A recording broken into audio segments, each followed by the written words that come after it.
46 years ago, Martha Moxley, a 15-year-old, was murdered outside her upscale home in Greenwich, Connecticut. The case made national headlines, and Michael Skakel, a cousin of the Kennedy family, was found guilty of killing her and spent more than 11 years behind bars.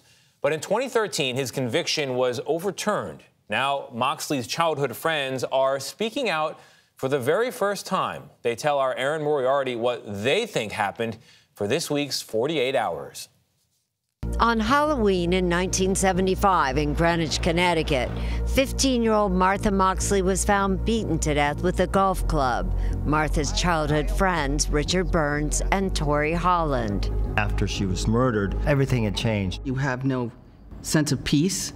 You've lost it all. Martha was last seen with her neighbor, 17-year-old Tommy Skakel. The Skakels were cousins of the Kennedys. Tommy's Aunt Ethel Skakel had married Robert Kennedy in 1950.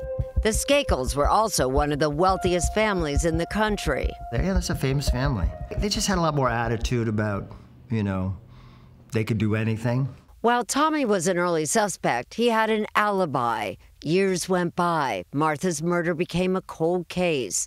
And then, in 2002... And 27 years after the crime...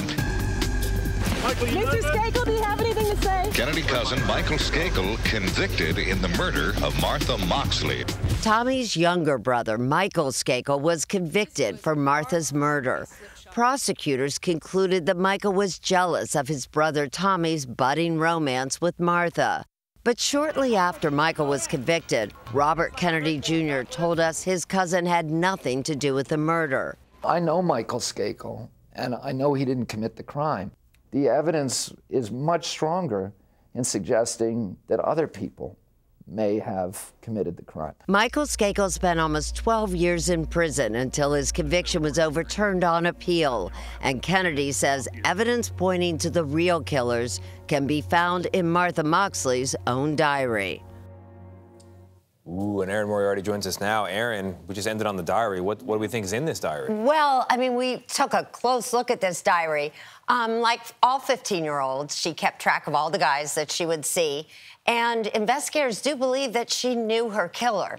So what Kennedy is talking about is this dance that she attended 3 weeks before she died. He claims that she met a stranger there who became obsessed with her, who then came back on mischief night and killed her. So we take a look at that entry. It is there. We talked to the friends who, I mean, this case really mattered, and they remember that night. It's not quite the way Kennedy talks about it. Why has this case been so hard to solve? Because it's not like Greenwich is a high-crime area. No, it's not. And a very small pool of suspects. Gayle, it struck me it wouldn't happen today. Yeah. Think about it. All those houses would have had cameras. Of course. They would have had cell phone footage. Yeah. They would have collected. You know, I think that Greenwich police were they weren't equipped for something like this. All right, Erin, thank you very much.